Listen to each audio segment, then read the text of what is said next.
Inigo, Heath, and Lee, you are all nominated this week. Naganap na nga ang third nomination night at aabangan natin kung sino ang lalabas sa third eviction night sa susunod na Sabado. Kaya naman syempre pag-uusapan natin ang eviction night na paparating. Fred at Inigo labanan sa kapamilya at Heath at Lee naman labanan sa kapuso.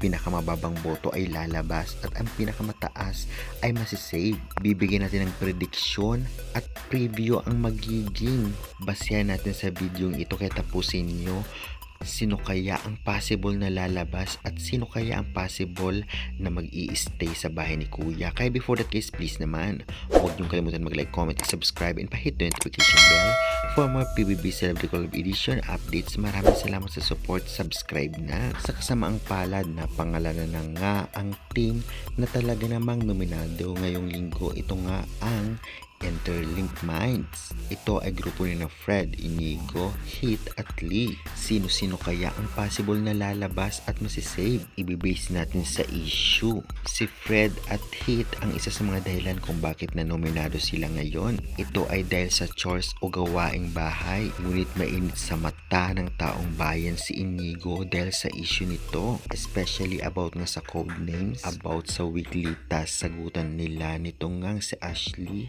at about pa kay Lee sa pagiging bossy daw nito.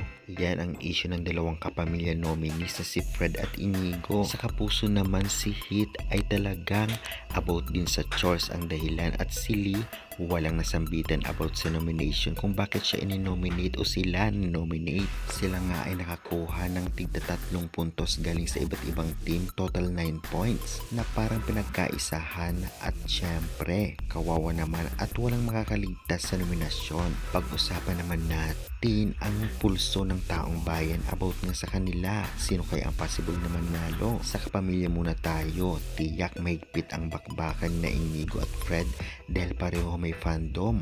Malakas si Fred nang nakaraan sa votings kaya hindi ito basta-basta magtatalo. Lalong-lalo pa nalayag na ang Fred says at ang issue rin lang naman daw niya ay about sa chores kagaya ni na Brent at Will ng nakaraang collab. Pero nabago lang at na-save sila at nakaabot pa ng before si Will at Brent. Samantalang si Inigo about daw sa attitude nito. Ganun pa man, syempre kaya rin magbago ng bawat isa. Meron pa Capgo natutulong sa kanila sa botohan. Ganun pa man, prediction pa lamang ito. Possible na si Fred ang maligtas dahil mainit nga ang dugo ng taong bayan kay Inigo. Ganun pa man ay syempre nasa boto pa rin niya ng taong bayan at may chance pa sila magpakita ngayon ng totoong ugali at pagbabago ngayong week. Kaya good luck. Ako naman tayo kina Heath at Lee. Well, subok na si Heath. Maraming fans at napakataas ng boto ng nakaraan. Ngunit isa rin sa gusto ng taong bayan si Lee dahil nga sa improvements nito simula nang pumasok hanggang ngayon.